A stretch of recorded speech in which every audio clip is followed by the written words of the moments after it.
Okay, so I can see the recording buttons highlighted, so we are now recording. So first of all, thank you so much for your interest and in attending this Q&A webinar looking at the issues of challenge-led and open innovation as vehicles to help drive solutions to industry issues.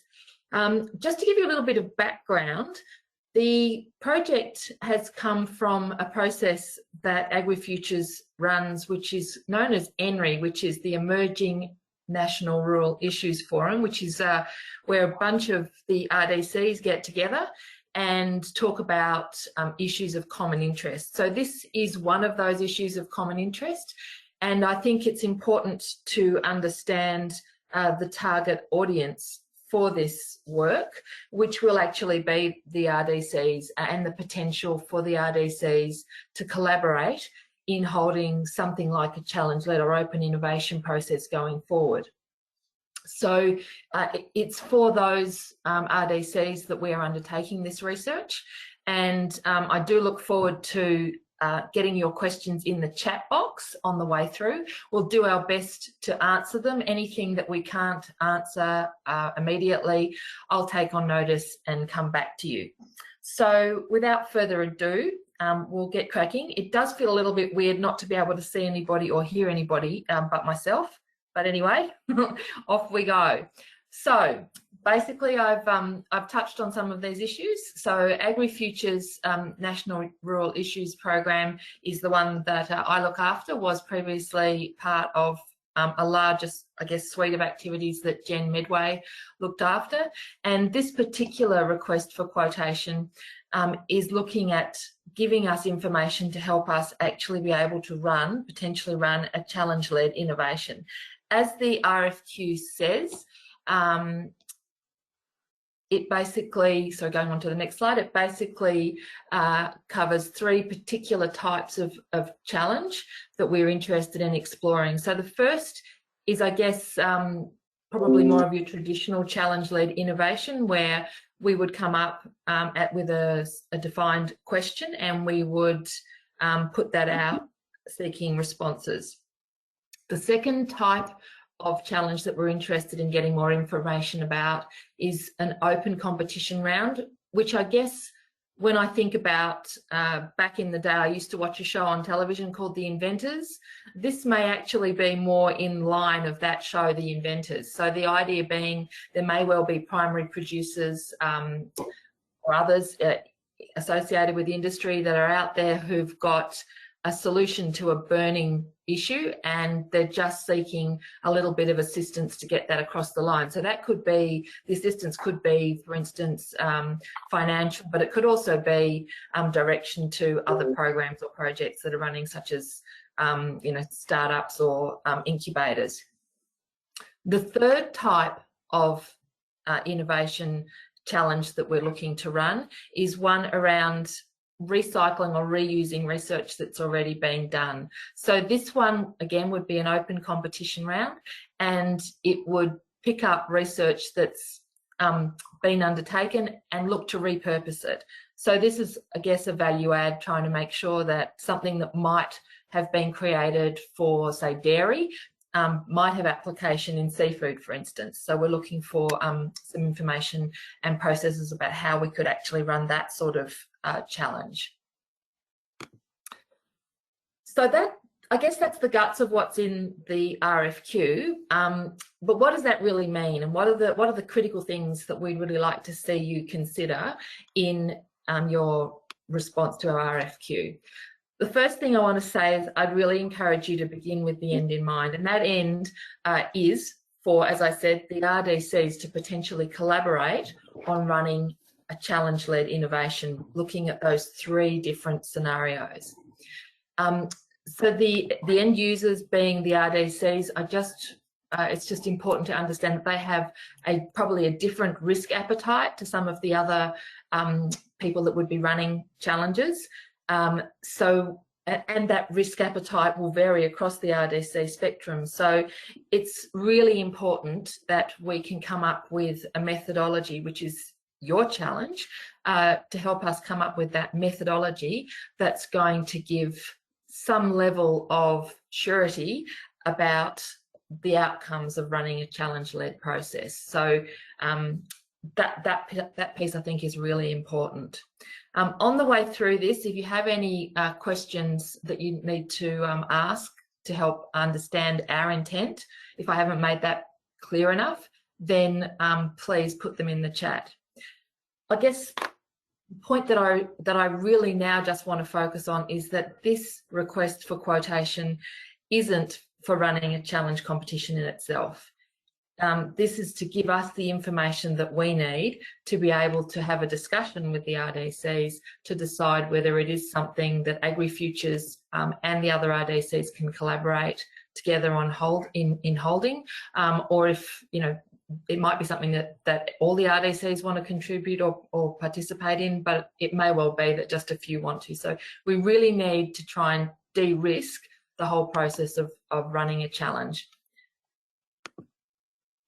So with that in mind, we're asking for you to put in an application to Clarity, and shortly we'll also talk about how you go about doing that in Clarity. But we're going to, when you go into Clarity, there are a number of specific questions that you need to answer. So up on the screen right now is what they are. You're more than welcome to also add a separate standalone proposal, but please make sure that you answer these specific questions. They're fairly standard, so a project summary, details of the objectives of the project, in particular the method. So the method's going to be really critical to us making our assessments, your capability and experience in this area, who the person is that we will be contacting, any researchers or subcontractors, and on that point we have been asked by others previously whether there can be subcontractors. Absolutely, but AgriFutures will go into a contract agreement with one individual, so one individual company. So if you have others that you want to work with, that'll be your responsibility to manage them. We won't be going into multiple contracts. Any issues about IP, some referees, and I guess probably most importantly, the budget for the project. So on that, we expect the budget to probably be somewhere in the vicinity of $50,000 to $80,000 for this work. Key dates that I'd really like you to bear in mind, given that applications do need to be made through Clarity, we would encourage you by the 30th to get into Clarity and make sure, if you aren't familiar with it, make sure already set up as a user that your company and you as a user are established in Clarity. Then we would like you to start that application in Clarity as soon as possible, because we know that it can be a little tricky, and the 6th of November, 4 p.m. is when applications will close. So at that point, I'm going to pause and see if there are any questions about what I've said so far. I'm not sure that I'm seeing any in the chat.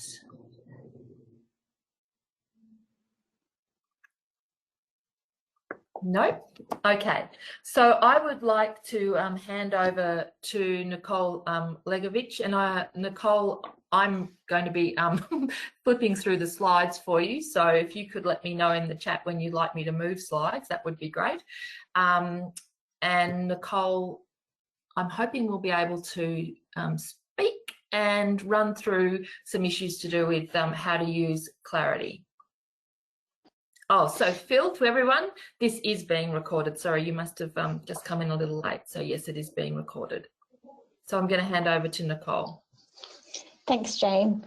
So I'm just going to talk through fairly briefly the Clarity process. We're going to talk about the timeframes, how to access it, the process afterwards, and how to access help.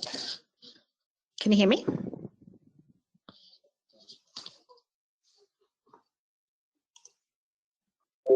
Yes, we can hear you, Nicole. Okay, so while we try and work out why I can't hear Nicole, whether anybody else can, I'll try and answer some of the questions that have come up in the chat. Are there any particular areas in RDC engagement that you're looking to de-risk? Look, I think, Nick, the issue there is that research and development corporations are spending taxpayer money, and so we need to make sure that however we spend that money, that it is stands up to scrutiny. So a large investment ultimately in running a challenge that doesn't yield results could be seen as not a good investment of taxpayers' money. So we just need to make sure, which is why the RFQ asks you to look for, I guess, the best bet way of holding these challenges, the challenges that have actually demonstrated outcomes and results, not just challenges that have led to some interesting conversations but no tangible outcomes. So the closer that we can get to be able to having confidence that we're going to get those tangible outcomes from these sorts of challenges, the more comfort there will be with the RDCs. So Stephen has asked if there is going to be if there are assessment criteria. Yes, there are assessment criteria, and the best guidance that I can give you on that is it's going to be important around the issues of methodology, experience, and particularly the budget. So those three things are pretty critical. The applications will be assessed by a large panel. We have a lot of interest from other RDCs to participate in that assessment process, and I think that's really good, particularly as they are the target audience ultimately for the results of the research. So if they buy in early on and are happy with the selection that we make, then I think we're off to a good start.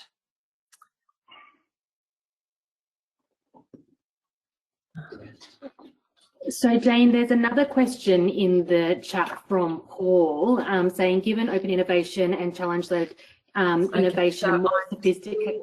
Uncertain whether we can actually get Nicole to speak. I'm going to look to Yui and see if she can. No,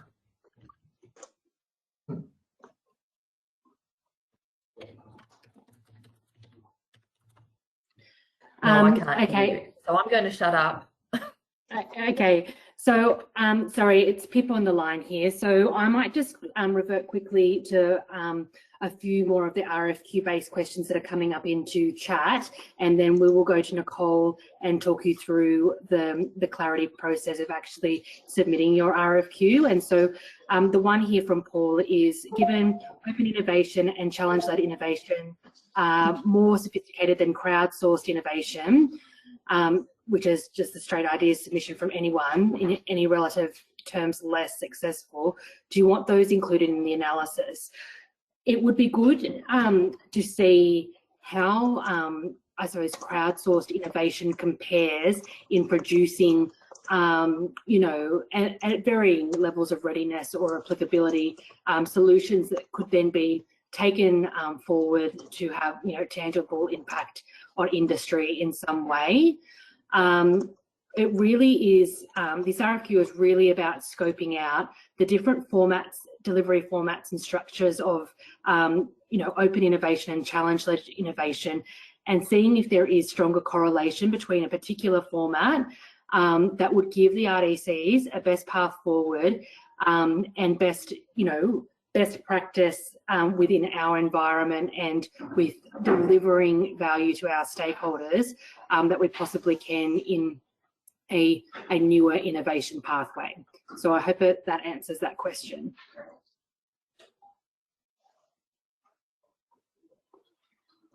Will, we've got a question from you in chat. A big part of open innovation is in its process.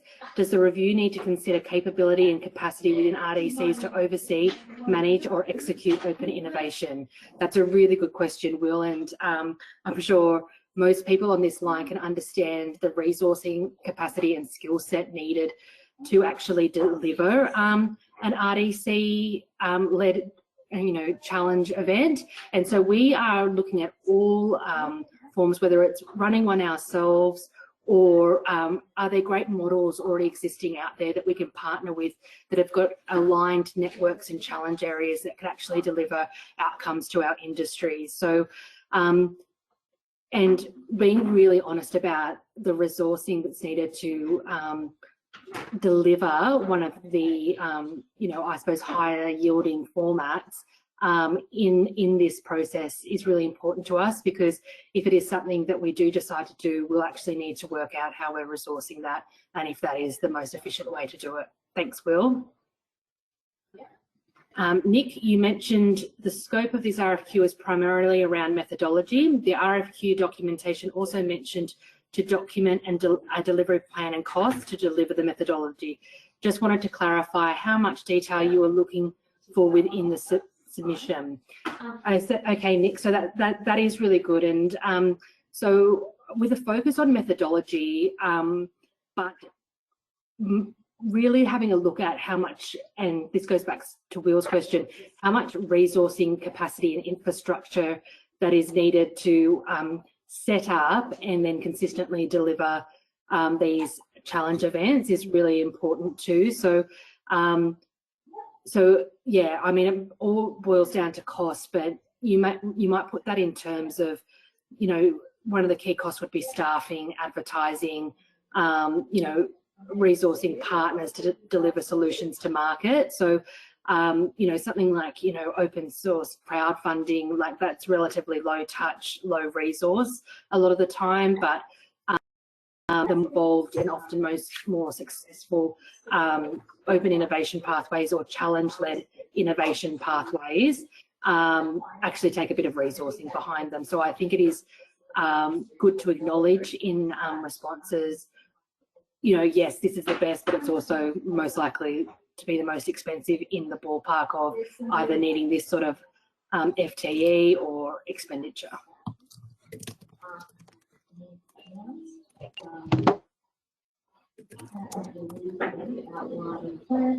So we don't have any specific RFQ questions unanswered in chat.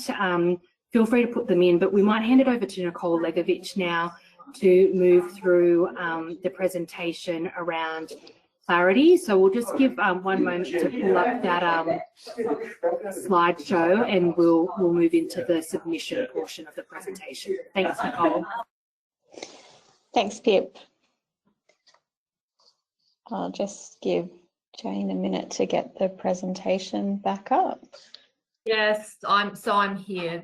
Sorry about that.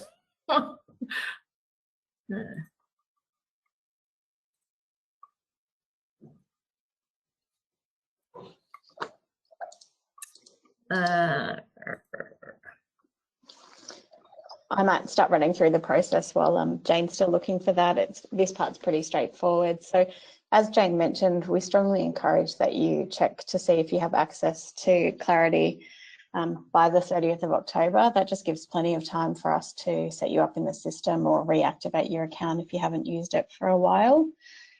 Clarity is not the most intuitive system, so occasionally people will have some difficulty using it. If that's the case, you can contact Help Desk, but it's important to give yourself enough time in case you do hit an issue during the process. So the process is that you would request access if you don't have it already. You would begin your application. The application's submitted, then it's assessed by AgriFutures Australia, and then the successful candidate will be notified and any unsuccessful candidates will be notified. Jane, if you could flick to the next slide. So just a bit of governance. We require Clarity because we have to document all our decisions. So Clarity allows us to do that in a really transparent way. We can pull out information and check that we followed a proper procurement process. So it's just important to make sure that when you put information in Clarity, you do so in an accurate way. If you've never used Clarity before, there is a new company request form if you don't think your organisation's set up, and we would set you up. You would need an admin contact for that form, although you don't require it for this process.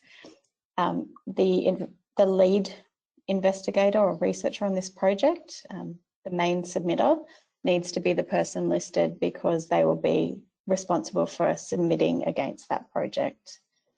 If you think your company is set up already and you just need access, there is a new user request form.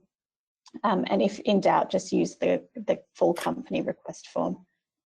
Once you've been set up, we'll email your login details and a link to the system, and you're ready to get going.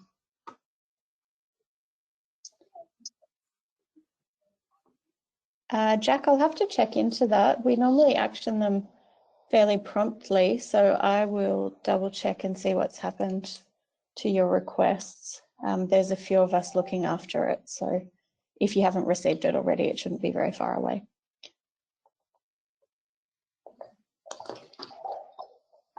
Everyone accesses Clarity the same way, so via a web address. And then what you can see inside Clarity is limited to your user access, so you will see only your own projects. If you need help, you can email helpdesk@agrifutures.com.au and we'll assist you. And there's also a range of Clarity user guides on our website. There's a couple of issues that people frequently encounter with Clarity, so I've highlighted them here, and I will just flag that hopefully this is one of the last times you'll ever have to use Clarity, as we're in the process of replacing it with a much more intuitive system. If you have an account and you haven't used it for a while, chances are your account will have been deactivated and we'll need to reactivate that on your behalf. You can enter an application on behalf of the principal investigator if you're on a team but you're not the lead researcher, but they will also need to be set up with a user account, as they will be listed on the application and may need to submit against it later. If the application progresses to contracting, only the principal investigator will be able to access that project. There's a couple of little quirks with Clarity. So sometimes you can't enter text into text boxes. That typically happens in Internet Explorer. It will occasionally pop up in some of the other browsers. We recommend that you try a different browser, and that will usually overcome that issue. If you can't create a PDF of your application at the end, if it comes up blank, it's usually because you've missed a field somewhere. So just have a quick check back over your application and make sure you've filled out everything. It's usually something very strange like suburb. The RFQ process doesn't require an admin contact approval. However, we understand that some organisations have that process on their own end, so it will allow you to do that, but it's not required. There's only one place in the RFQ application where you can upload attachments, and I think Jane's referenced that you are able to do that in this instance if you would like to. You'd need to put those in Part B. There's a limit of 10 attachments and they have to be 20 megabytes each. However, if you do have more than 10, you can zip them and then upload the zip file to get around that requirement. And again, if you need any help, email helpdesk@AgriFutures. Did anyone have any specific questions around the Clarity process other than checking your access, which I will follow up on?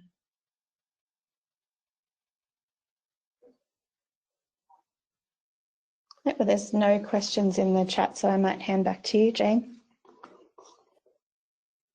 Thanks very much, Nick, and I do apologise for not being able to hear. I had a little technology breakdown here with the screen.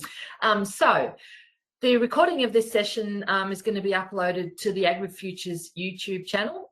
We'll send you an email and you'll be able to access it to listen back if there's any things that you need to review and to clarify. Answers to questions that were taken on notice will be sent out to those who registered. I think we've answered just about everything that came through, but we will go back and check the chat. So Ulysses will be looking at that. And I guess really all that remains for me to say is good luck, and I really look forward to reading your proposals and working with some of you, or not all of you, some of you, to be able to actually take this process forward and maybe one day challenge. Yeah. Sorry, Jane, we do have just a couple more questions that have just jumped into chat, just from Will, and I think they're probably ones that people will be wondering, given the mix of people on the line. have AgriFutures and or other interested RDCs contemplated whether the successful incumbent might potentially be conflicted out of being engaged for further challenge design or delivery work? We do understand a lot of people who would be interested in submitting for this RFQ actually deliver or consult on delivery of challenge events. We can't envisage where the best model put forward and the model decided on by the RDCs would actually provide a conflict of interest for anyone out there delivering them, as they would be working off the device of the successful applicant.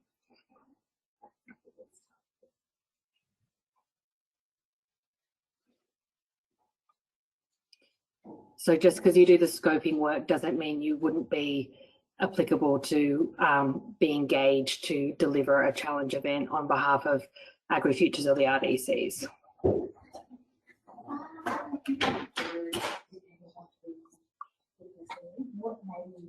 So I think that, is there any others? So there's another one that went straight through to UE. So with open innovation as a global player in this space, we have a metric that 1/3 of the cost goes into open innovation platform, 2/3 goes into implementation. So this achieves the best outcomes. What are the proposed outcomes for the program? So ultimately, if we went to challenge, the proposed outcomes would be to be able to hold the challenges and run them potentially across those 3 different types. So, you know, whether the question is proposed by RDCs, by collaborative proposal potentially. The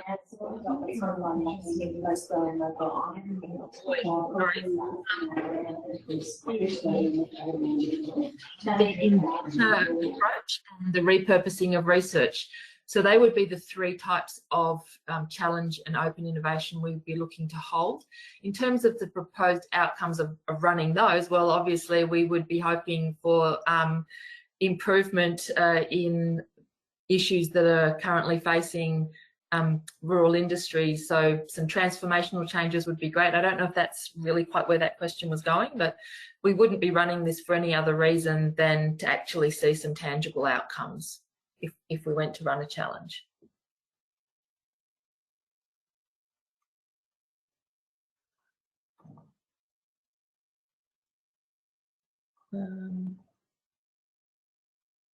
Okay, I think so. There's I'm not sure whether this question's for everybody, but with open innovation, the core metric is 1 year return on investment, a quarter of the second year. How long do we consider the longevity of this program? Okay, so that question, if we started down the path of actually running open innovation and challenges, how many years would he run it for? Look, that would be up to the RDCs who would be behind it. So I can't really answer that question, but I think that that's a good point made, that if it gets cheaper over time, that would also be something that would be useful to include in the research. So it can encourage RDCs to see that there's a return on investment going forward with lower input requirement from them. So I think that's probably all the questions now. There is one from Nick saying, is there any guidelines? And I'm guessing, Nick, that you mean any guidelines for challenge open innovation funding to successful recipients? Basically, is there a purse, or are we willing to have that model where there would be funding available to successful participants? I think the best advice is, within those models, what works well? Is there a combination of partnerships and network or market delivery, or are we seeing better results when there actually is a financial incentive or investment pathway? So that's something that I think the team would really like to explore, whether there is correlation or whether there would be a recommendation of one, either, or combinations of different, I suppose, incentives.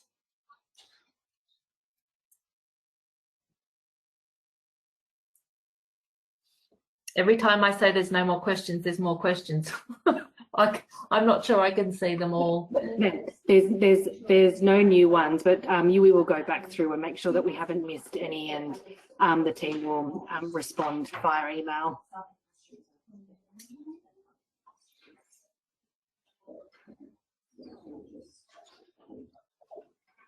Yeah. Okay. Great, that looks like it, Jane. Yep, it does. It does. Okay, so thank you all so much for your time and for your questions. Hopefully we've answered them. Do apologise for the techno glitches. So Yui will recruit the information that's in the chat. We'll record that, and this recording, as I said, will be available on our YouTube channel shortly. So with that, I will close the meeting. Thank you all so much. Bye.